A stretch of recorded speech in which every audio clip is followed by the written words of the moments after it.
안녕하세요. 반갑습니다. 사무자동화 산업비서 필기. 이번에는 네트워크 일반의 근거리 통신망입니다. 벤하고 두 가지를 이제 같이 보게 될 텐데, 시험 문제 출제되는 빈도가 높긴 합니다만 항상 출제되는 것이 출제가 돼요. 그래서 암기가 좀 필요한 부분이 있기 때문에 그러한 부분으로 관점을 보고 가시면 좋겠습니다. 우선 근거리 통신망이 무엇인지에 대해서 볼 거고요. 이 전송 방식이 두 가지가 있어요. 앞에서 봤던 것 같아, 그지? 그리고 시험 문제 제일 많이 출제되는 아이가 바로 이 친구입니다. IEEE802, 이게 이제 표준에 해당하는데 이 통신 방식에 대한 거예요. 근거리 통신망에 대한 거. 여러분들 혹시나 이제 관심 있으신 분들 같은 경우는 공유기에 접속하시면은 IEEE80 2.11 뭐 ANG 뭐 이런 프로토콜이 있는 걸 보셨을 수도 있어요. 공유기 설정에 들어가셔가지고 우리가 속도 같은 거 이렇게 설정하고 할 때 보면 이 부분이 있습니다. 바로 우리가 무선에서 사용되는 아이가 바로 이 IEEE802의 11번이에요. 그래서 이 뒤에 닷하고 붙어지는 요것에 대한 문제가 꼭 빠지지 않고 출제가 됩니다. 암기를 좀 해줘야 되는 부분이고. 그 다음에 이제 미디어 액세스 컨트롤이라고 그래서 우리가 실제로는 인터넷에 연결되면 가상의 주소인 IP 주소라고 하는 게 이제 생성이 되거든요. 그럼 여러분들 컴퓨터에 있는 랜 카드도 주소가 있어요. 그게 바로 미디어 액세스 컨트롤 어드레스예요. 그걸 연결하는 방식에 대한 것들이고, 그 다음에 요것들은 뭐냐면 CSMA CD 방식은 우리 버스 방식에서 사용되는 프로토콜이에요. 토큰 버스는 토큰 버스, 그치? 근데 토큰 링은 링형에서 우리가 사용되는 방식이고, 여기에서 시험 문제에 출제됐던 아이는 요 녀석, 요거 CSMA CD 방식입니다. 그 다음에 이제 네트워크 장치 같은 경우에 뭐 리피터, 브릿지, 라우터, 게이트웨이 이런 친구들이 있는데 얘네들은 뭐 다른 시험에서는 많이 출제가 되지만 사무자동에서 그렇게 많이 나오진 않아요. 그래도 기본 개념 정도 정리하고 넘어가면 될 것 같습니다. 자, 근거리 통신망 여러 번 봤던 것 같긴 해요. 그래서 얘는 기본적으로 이제 구내 통신망이라고 이야기합니다. 구내라고 하는 건 내가 만약에 회사다 그러면 회사, 학교다 그러면 학교, 이 내에서 네트워크를 연결하는 거예요. 그래서 여기에서의 기준이 있는데 뭐냐면 프로토콜 변환이 없어야 돼요. 즉 안에 있는 이 네트워크는 모두 같은 프로토콜을 사용하는 네트워크망이어야 됩니다. 근거리 통신망의 기본 구조는 보통 이론적으로는 500m까지를 따지거든요. 그런데 여러분들 알고 계시는 뭐 무선 인터넷 같은 경우에 한 15m에서 20m 가면 떨어지죠. 이 무선 인터넷도 근거리 통신망이거든요. 또 이 랜 케이블 있잖아요. 이게 하나가 연결됐을 때 최대 100m까지예요. 이론적인 보장 속도도 좀 떨어지긴 하는데 100m예요. 그래서 얘네가 양쪽으로 연결되면 실제 연결할 때 약 200m 정도까지 이제 확장되는 형태를 의미합니다. 보통은 근거리 통신망이라 그러면 하나의 라우터 안에 들어가는 그 통신망들을 의미합니다. 그래서 라우터가 하나 붙는 거. 라우터 어디 있어요? 여러분 댁내에 보이시는 공유기가 바로 라우터 역할을 하게 되고, 즉 여러분들 댁내에서 뭐 우리 식구가 6명이야. 그러면 6명의 스마트폰, 그다음에 컴퓨터, 노트북 얘네들이 연결되는 것을 근거리 통신망이라고 한다라고 생각하시면 되겠습니다. 자, 얘는 기본 구조가 제한된 지역 내 통신이고요. 망에 포함된 자원을 공유할 수 있어요. 얘는 경로 선택이 필요치 않아. 왜? 이 안에서만 이루어지기 때문에. 그러니까 당연히 오류 발생률이 낮고요. 성형, 버스형, 리형 등의 망 형태를 갖는다. 이런 형태를 갖고 있다라고 보시면 되겠습니다. 자, 랜의 구성 요소는 기본적으로 이제 컴퓨터가 있어야 되겠죠. 통신 카드와 신호 변환 장치, 모뎀이라고 보통 이야기를 하는데 그것까지는 필요 없고, 접속 케이블, 네트워크 소프트웨어 이렇게 됩니다. 이 통신 카드라고 하는 게 이제 랜 카드가 되는데 일반적으로 요즘엔 다 장치에 내장이 돼 있죠. 스마트폰에도 이 랜 카드가 아니라 이제 와이파이, 그지? 와이파이 어댑터가 달려 있습니다. 내장에 칩이 있어요. 자, 전송 방식 앞에서 베이스밴드 방식 한번 본 적이 있어요. 신호 변조 없이 고유 주파수 영역을 그대로 사용하는 방식이라고 이야기를 했고요. 시그널 다중화 방식에서 우리가 사용한다라고 했고요. 브로드밴드는 광대역이라는 의미예요. 디지털 신호를 아날로그 신호로 광대역 변조하는 방식을 뭐라고 한다? 바로 브로드밴드 방식이라고 이야기한다. 그냥 간단히 보시기 바랍니다. 앞에서 우리 뭐 주파수 변화 다중화 방식이나 시그널 다중화 방식에 대한 내용을 언급했기 때문에 굳이 다시 보실 필요는 없을 것 같아요. 자, 그 다음에 랜의 표준화한 계층 구조예요. 우리가 OSI 7레이어가 있었죠.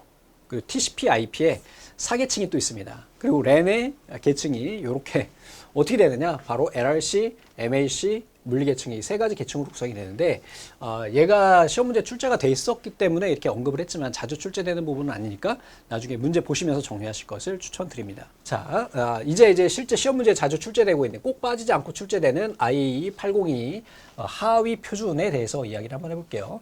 자, 우선 1번은요 상위계층 인터페이스, 2번은 논리계층 LLC에 사용하고요, 3번은 CSMA CD 방식인데 얘가 바로 근거리 통신망의 매체 제어 방식입니다. 버스형의 랜이라고 하면 헷갈릴 수가 있으니까 이렇게 합시다. 이걸 버스형이라고 합시다. 네, 버스형에 사용되는 아이고요. 그 다음에 이제 토큰 버스, 토큰이라고 하는 거는 우리 통신을 전달하는 그런 하나의 단위, 슬롯이라고 생각하시면 됩니다. 그러니까 버스형에서 사용되는 토큰 버스고요. 거의 일반적으로 사용하지 않았어요. 토큰 링 같은 경우는 이제 링형에서 사용하는 신호 전달하는 그 방식을 정의한 것이고요. 자, 다음에 이번에는 6번인데 6번은 맨이에요. 맨 앞에서 보셨었죠? 우리 제일 작은 단위가 지금 우리가 배우고 있는 랜이었고요. 이 랜들이 묶여가지고 뭐가 되나요? 광대역 통신망인 웬이 되겠고요. 이 웬들이 모여가지고 도시통신망인 맨이 되는 거죠. 그리고 얘네가 도시와 도시가 연결돼서 인터넷이 되는 이런 구조가 된다라는 건 다 앞에서 보셨었고요. 자, 이렇게 되는 요 녀석이 되는 것이고요. 그 다음에 8번은 고속 이더넷, 패스트 이더넷이고요. 11번이 앞에서 우리가 말씀드렸던 무선 인터넷이에요. 그래서 뒤에 또 하위 버전이 있죠. ANG 뭐 이렇게 나가는 거. 인터넷 속도가 달라요. 11메가 나오는 거, 56메가 나오는 거, 뭐 500메가 나오는 거 뭐 이렇게 다 외울 수는 없지만 그렇다. 블루투스는 15번입니다. 그래서 제가 색깔 칠한 것들만 좀 정리를 해주시기 바랍니다. 이거를 어떻게 외우는 방법이 없어요. 그냥 그렇게 외워버려야 돼. 그래서 이게 발전 단계별로 이렇게 간다라고 생각하시기도 좀 애매하거든요. 얘네를 좀 외우기가 좀 어렵기는 한데요. 요거 하나 기억해 볼까요? 자, 5니까 토큰 링, 우유의 알파벳 5처럼 이렇게 생각해 주시면 좋겠고, 11번은 워낙 우리가 많이 쓰이는 아이니까 그냥 그렇게 기억하시고요. 블루투스는 요거보다 더 진한 15번이다 정도 기억하시면 되겠습니다. 나중에 이제 문제은행에서 문제 검색해 보시면은 IEE 검색하시면은 출제했던 번호들이 나오니까 그렇게 정리하셔도 괜찮을 것 같습니다. 자, 다음에 이번에는 매체 접근 제어예요. 근거리 통신망을 하기 위해서는 네트워크 어댑터와 그 다음에 랜 케이블, 그리고 논리적인 주소인 IP 주소가 필요하거든요. 그래서 얘네들이 서로 다른 매체들이 어떻게 접근하느냐에 대한 것을 규정하는 방식들이 총 4가지가 나와요. CSMA 방식, Carrier Sense Multiple Access가 있고요. 또 하나는 여기에 컬리전 디텍트라고 하는 애가 있어요. 얘가 우리가 일반적으로 버스형에 사용된다라는 것만 기억하고 계시면 됩니다. 얘는 컬리전 디텍트예요. 버스 라인에서 만약에 사고가 있을 경우에 그것을 감지하는 거예요. 그리고 그 통신 회선으로 전송하지 않는 것을 우리가 뭐라고 이야기를 한다? 맞아, CSMA CD라고 한다. 다음에 토큰 버스, 그 다음에 토큰 링, 이런 아이들이 있고요. 토큰 패싱이라고 하는 거는 사용권을 균등하게 배분하기 위해서, 앞에서 한번 이야기 드렸었죠. 저는 예전에 버스 타고 다니려면 이 토큰을 구매했었다고. 그지? 그러다 회수권으로 바뀌긴 했는데 결국은 뭐예요? 똑같이 균등 배분하기 위해서 사용권을 의미하는 토큰을 차례대로 전달한다. 그래서 얘가 실제로 신호를 전달하는 하나의 단위가 된다. 이렇게 기억하라고 말씀드렸습니다. 자, 다음에 이번에는 이더넷이에요. 자, 이더넷이 뭐냐면 여러분들 랜 케이블이요. 랜 케이블로 직접 컴퓨터에 연결하죠. 이걸 이더넷이라고 이야기를 합니다. 얘는 어디에 정의가 되어 있느냐? 3번이요. 그리고 현재 대부분 버스형에 많이 쓰이고요. CSMA CD 방식을 우리가 이용을 해요. 그래서 MAC 프로토콜, 미디어 액세스 컨트롤 프로토콜을 이용하는 랜 종류다 그랬어요. 여기에서 시험 문제 나오는 거는 이게 케이블 종류거든요. 랜 연결하는 방식이기도 하고요. 그래서 요 앞에 있는 요 녀석이 속도예요, 속도. 이렇게 기억하시면 됩니다. 뭐 나머지는 됐고요. 저 앞에 있는 숫자가 속도가 된다. 쟤는 10이니까 10메가, 1이니까 1메가bps, 10메가bps. 우리가 지금 현재 쓰고 있는 아이는 어느 정도 되지? 기가 단위로 쓰잖아요. 그것에 대한 것도 있습니다. 뭐 나머지는 보지 마시고 저 앞에 있는 게 이제 숫자가 속도다. 이 통신할 수 있는 대역폭의 크기다. 이렇게 기억하시면 되겠습니다. 자, 고속 이더넷은 100베이스 T라고도 불리는데 사실 이제 지금은 이제 100베이스는 거의 안 쓰죠. 다 기가급으로 쓰니까 1000베이스를 씁니다. 그지? 근데 이게 옛날 거니까 이렇게 쓰는 거고, 기본이 이제 CSMA CD 방식이고요. 이게 기가비트 나오네. 그지? 1기가비트의 속도를 제공해요. 그래서 이게 케이블 자체도 다릅니다. 카테고리 5, 카테고리 7 이렇게 구분이 돼 있어가지고 케이블 종류도 달라요. 그래서 만약에 기가비트를 쓰려면 기가비트 케이블을 써야 돼요. 그 규격이 따로 있습니다. 자, FDDI는 파이버예요. 파이버는 뭐죠? 이게 섬유. 그죠? 광섬유 통신을 하기 위한 랜 간의 트래픽 폭증을 문제를 해결하기 위해서 고속의 랜으로 표현된다. 그래서 이 파이버라고 하는 게 광섬유거든요. 광케이블을 이용한다는 거예요. 미국 표준협회인 아메리칸 스탠다드 뭐 인스티튜드 요것하고 ITU-T는 이게 통신정보 표준화 기구예요. 여기에 의해서 표준화됐고 100mbps의 속도를 갖는 두 개의 링으로 구성되어 있다. 간단하게 얘는 파이버다. 고속통신 내에 사용된다. 이렇게 보시면 되겠습니다. 자, 이제 네트워크 관련 장비예요. 리피터는 앞에서 한번 본 적이 있습니다. 이거 우리 어디서 봤었지? 에? 아날로그 전송과 디지털 전송에서 디지털 신호를 이렇게 재전송해 주는 거예요. 증폭이 아니라 다시 재생시켜주는 역할을 하는 게 리피터였죠. 그래서 우리가 인터넷에서 이게 어디에 사용되냐면 여러분들 그 무선 확장기 가끔 사용하시나요?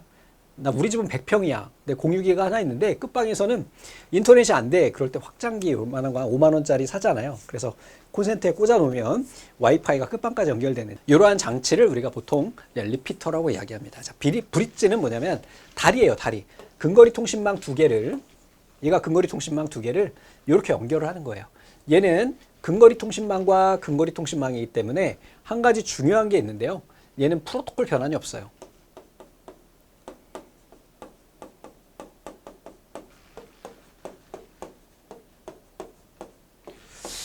자, 그 밑에 있는 게이트웨이도 두 개의 서로의 네트워크를 연결을 해요. 근데 얘는 프로토콜을 서로 다른 아이들이거든요. 그래서 프로토콜 변환이 필요해요. 두 개를 구분하시면 됩니다. 그래서 브릿지와 게이트웨이의 차이는 두 개 네트워크를 연결을 하는데 브릿지는 같은 네트워크, 같은 형태의 네트워크에서 즉 랜에서 연결이 되고요. 게이트웨이는 인터넷상에서 이망과 이망을 연결할 때 써요.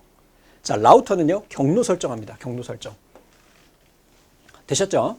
자, 시험 문제에 간혹 출제되고 있는 게 이 게이트웨이거든요. 게이트웨이는 뭐냐면 여러분들 예를 하나 들어볼게요. 여러분들이 택배를 하나 쌌어요. 뭐 쿠팡에서 맛있는 음식을 하나 쌌어요. 그 기사님이 쿠팡 기사님께서 오시겠죠. 그러면 제일 먼저 전 아파트 살거든요. 여기 아파트에 오셔서 어디에 오시나요? 그 해당하는 동수를 찾아오죠. 저는 백삼동에 살고 있어요. 이렇게 있으면 여기에 바깥에서 보면 현관에 써 있습니다. 백삼동 이렇게 써 있어요.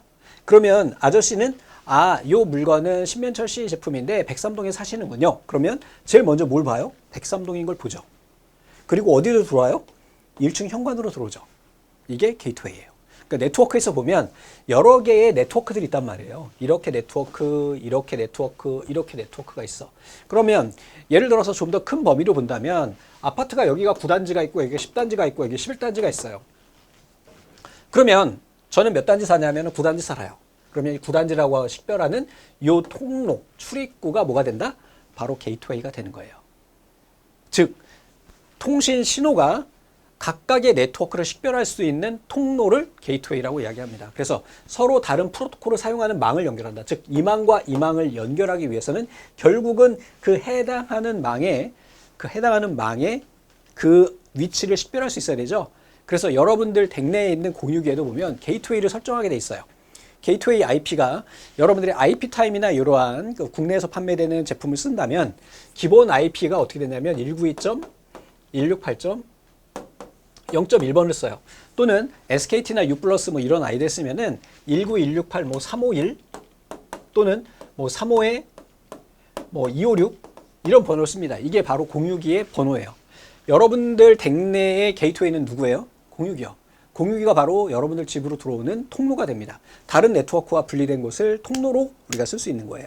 됐죠? 그 주소가 이게 설정돼 있어요. 게이트웨이가. 여러분들 컴퓨터 보셔가지고 네트워크 등록 정보 보시면은 기본 게이트웨이 번호가 이렇게 나와 있을 거예요. 자동으로 설정이 됩니다. 지금은. 요렇다. 게이트웨이 정도는 알고 있자라는 거고요. 자, 랜으로 널리 사용되는 이더넷이에요. 이더넷이 랜 케이블이에요. 일반적인.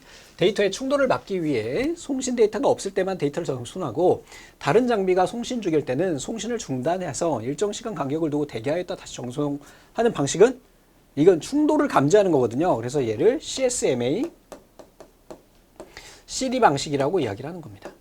되셨죠? 충돌을 감지해요. 누가 쓰고 있어. 그 회선을 그럼 못 쓰는 거죠. 서로 다른 프로토콜을 사용하는 망을 연결하는 데 쓰는 거 좀 전에 계속 말씀드렸죠. 뭐야, 게이트가 뭐야? 문이잖아. 우리 집 들어오는 문. 우리 집 들어오는 문. 랜의 특성에 대한 설명으로 틀린 것은 그랬어요. 음성 데이터 및 화상 정보를 전송할 수 있다.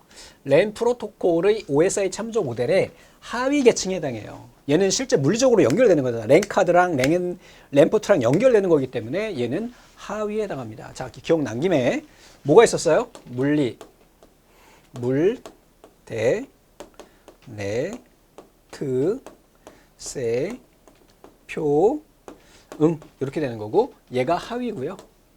여기가 상위 계층이에요. 자, 생각해 봅시다. 여러분들 정신이 더 높이에 있어요? 몸이 높이 있어요? 정신력이 더 높이에 있죠. 그렇게 생각하시면 돼요. 응용 계층은 여러분들이 사용하고 계시는 스마트폰 앱이 되는 거고요. 물리 계층은 바로 와이파이가 되는 거예요. 와이파이. 그지? 스마트폰으로 따진다면 이렇게 되는 겁니다. 얘가 잘못됐어요. 전송 방식에는 베이스밴드 방식, 브로드밴드 있었고요. 광 케이블 및 동축 케이블을 이용을 해서 연결 가능하다 그랬어요. 다음 중 IEEE 관련 프로토콜이 바르게 연결된 것은 그랬어요. 2번 뭔지 기억이 안 나네요. 3번 뭔지 기억이 안 나요. 4번 토큰 버스인지 토큰 링인지였던 것 같아요. 5번 이것도 기억이 안 나요. 딱 한 가지만 기억나네요. 4번이 토큰 버스, 이게 맞습니다. 나머지들은 굳이 외우실 필요 없어요. 이것만 기억하시면 됩니다. 그리고 토큰 버스는 자주 출제가 안 돼요. 11번이 더 많이 나와. 됐지? 그러니까 요거를 간단하게 정리하시면 됩니다. 지금 외우지 마세요. 자, 5번이요. 10 베이스 T인데 10은 속도예요. 이 T는 트위스트 페어입니다. 트위스트 페어. 트위스트 페어의 약자인데 이 트위스트 페어는 뭐냐면 바로 여러분들 알고 계시는 랜 케이블이에요. 이건 아마 다음 시간에 전송 매체에 나오게 될 거예요. 그림이 있습니다. 자, 그러니까 앞에 있는 거는 10Mbps가 맞고요. 그죠? 베이스밴드, 브로드밴드 둘 중에 하나일 것 같고, 그러니까 트위스트 페어 얘네요. 그리고 코엑시얼 같은 경우는 동축 케이블을 이야기해요. 여러분들 TV 선 아시죠? 이렇게. 자, 다음에 이번에는요. 그 외의 네트워크 망인 VAN과 ISDN, 그 다음에 암호화 기법에 대해서 한번 살펴보도록 하겠습니다. 자, 얘는 별도의 마인드맵이 없어요. 왜? 이게 산발적으로 있는 아이기 때문에 그냥 랜, 맨, 웬, 벤 이렇게 간단히 생각하시면 돼요. 부가가치 통신망이라고 해서 기간 통신 사업자예요. 기간 통신 사업자는 케이블, 원 케이블을 가지고 있는 회사를 의미합니다. SKT, KT, 유플러스 이런 아이들, 우리나라에선 그렇겠죠. 자, 이런 아이들한테 회선을 빌려요. 그래서 거기에다가 어떤 가치를 부여해서 내가 고객들을 유치하는 거예요. 대표적인 게 뭐였어요? 넷플릭스, 웨이브 이런 아이들이 있고요. 옛날로 치면은 PC통신이요. 이게 바로 벤입니다. 자, 벤의 기능에는 우선 기본적으로 전송 기능이 있고요. 교환 기능, 통신 처리 기능, 정보 처리 기능 이런 아이들이 있다. 이렇게 보시면 되겠습니다. 제 벤의 약자가 뭐냐면 베일류, 애드, 네트워크예요. 그래서 가치를 추가한 네트워크다. 즉 기본의 인터넷 망은 있지만 거기에다 가치를 추가해서 내가 부가가치를 추가하고 돈을 내가 번다. 이렇게 생각하시면 되겠습니다. 자, 벤의 통신 처리 계층이 있는데요. 전자 사보함, 사소함, 그 다음에 프로토콜 변환, 동부 통신 기능 이런 아이들이 있습니다. 이런 애들이 나오는 이유는 과거에 출제됐었기 때문인데 현재는 자주 출제되지 않아요. 그렇기 때문에 나중에 문제를 통해서 정리하시면 되지 지금 이걸 굳이 외우려고 하지 마십시오. 자, ISDN 이 녀석은 가끔 출제돼요. 이 ISDN은 뭐냐면은 그 예전에 전화기를 썼을 때는 통신망 종류가 뭐였다 그랬어요? P, S, T, N이었죠.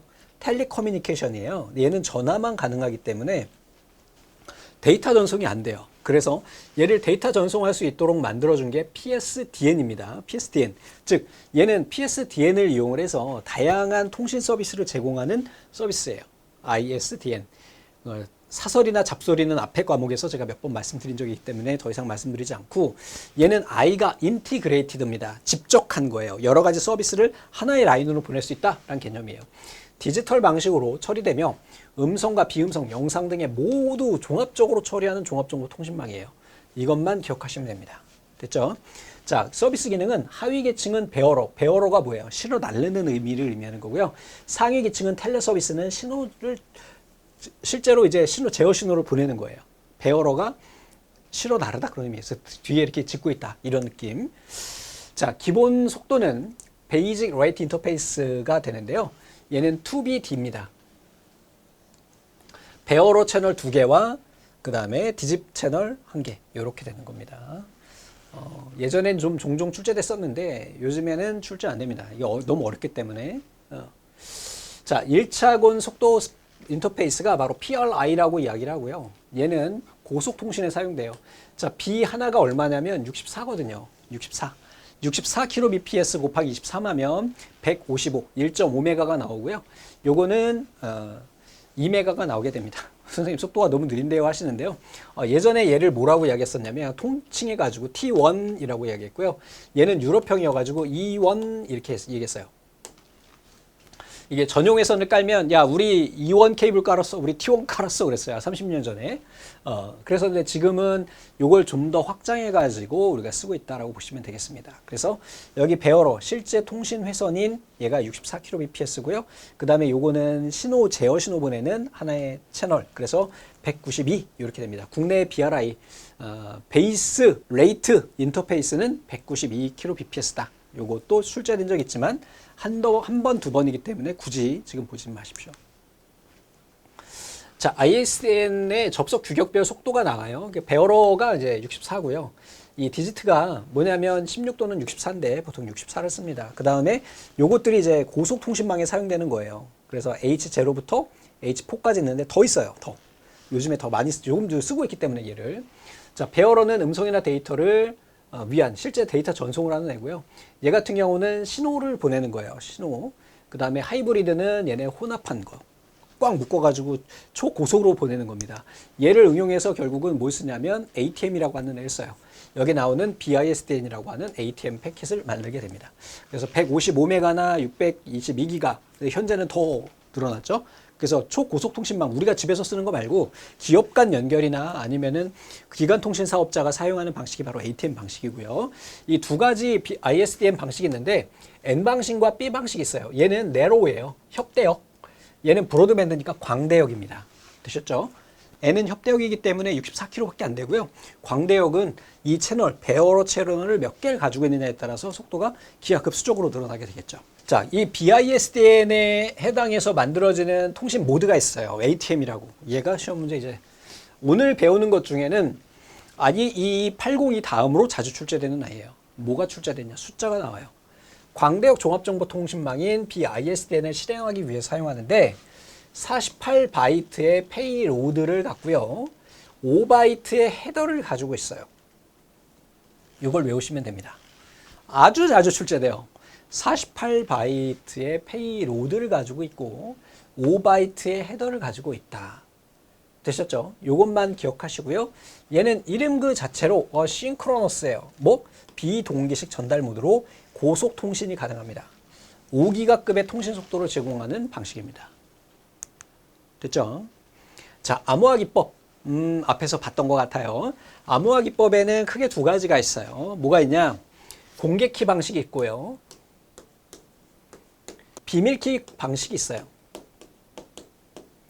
두 개 차이는 딱 하나라고 얘기했어요. 우리가 평문, 제가 지금 말하고 있는 이 목소리를 암호화할 거야.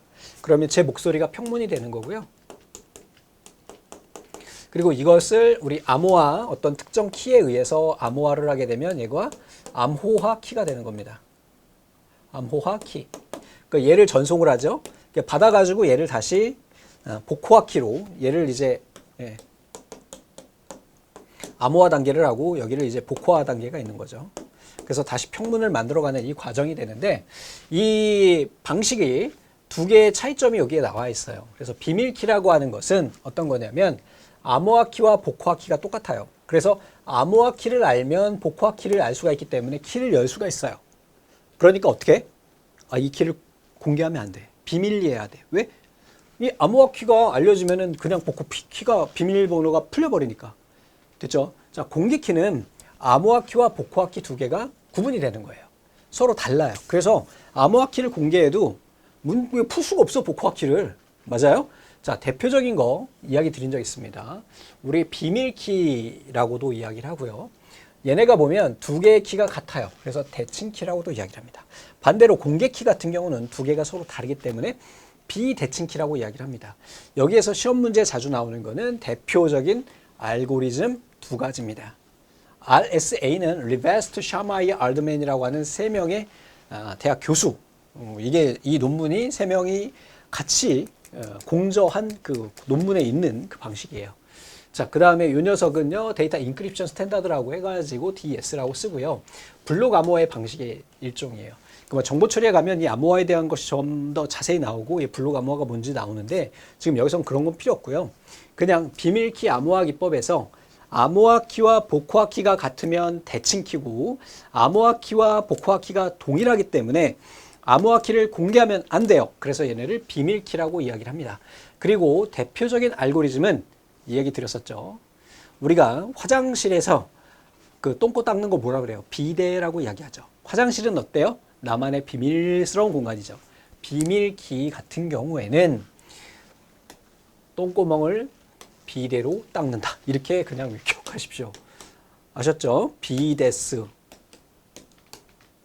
한 가지 주의하셔야 될 거는 여기에 있는 비대칭을 생각하지 마시고 화장실은 나만의 비밀스러운 공간이야. 비밀키 암호화 기법은 비데스. 이렇게 기억하십시오. 자, 전자우편 암호화 기법은 크게 두 가지가 있는데 이것도 앞에서 한번 본 적 있어요. 다른 건 말고요. 이것도 단 두 번밖에 출제가 안 됐어요. PEM이라고 하는 아이가 있는데 얘는 IETF라고 하는 인터넷 표준 문서를 제창하는 RFC라고 하는 문서가 있어요. 얘를 이렇게 출간해내는 표준화 매뉴얼을 만드는 그런 단체거든요. 여기에서 정의한 애가 바로 PEM입니다. 뭘로 기억하느냐? IE죠. E라고 하는 E, 요거 두 개가 요 매칭이 되면 되는 거예요. 두 개 구분하는 문제가 몇 번 출제된 적이 있어요. 옛날에.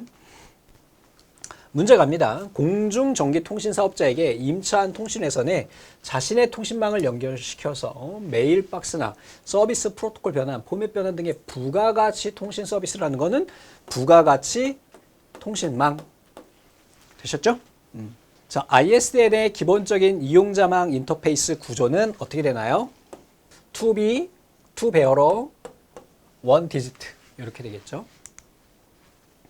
부가가치 통신망의 통신 처리 기능으로서 회선의 접속, 각종 제어 절차 등을 데이터를 전송할 때 통신 절차를 변환하는 것은 이것은 뭐가 되냐? 바로 프로토콜 변환이 되겠죠.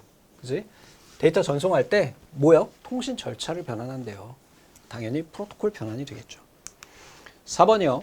광대역 종합정보통신망인 BISDN과 관련이 없는 것은 ATM 방식 쓴다 그랬죠? 자, 64 같은 경우는 뭐라 그랬어요? 내로우 협대역 쓴다 그랬죠?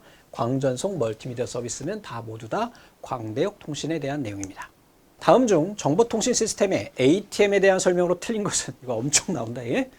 자, 48 페이로드를 갖는다. 맞아. 5바이트의 헤더를 갖는다. 멀티미디어 서비스에 적합한데 동기식 전달 모드로 고속 데이터 전송에 사용된다 그랬는데 이 ATM이 어싱크로너스예요. 비동기식입니다.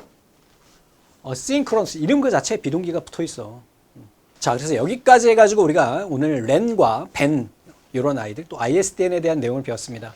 여러분들 오늘 좀 중요시 여겨졌던 거 시험에 종종 출제된다고 제가 체크해드렸던 부분들을 꼭 정리를 해주시고요. 굳이 IEE802의 시리얼 번호 뒤에 있는 그 모델 번호를 외우려고 하지 마시고요. 나중에 두목내 문제은행에서 문제를 검색하시면 해당 관련 문제가 쭉 나와요. 그걸로 검색해서 확인해 주시면은 한 번에 정리가 되니까 그렇게 정리해 주시면 되겠습니다. 긴 시간 고생 많으셨습니다. 감사합니다.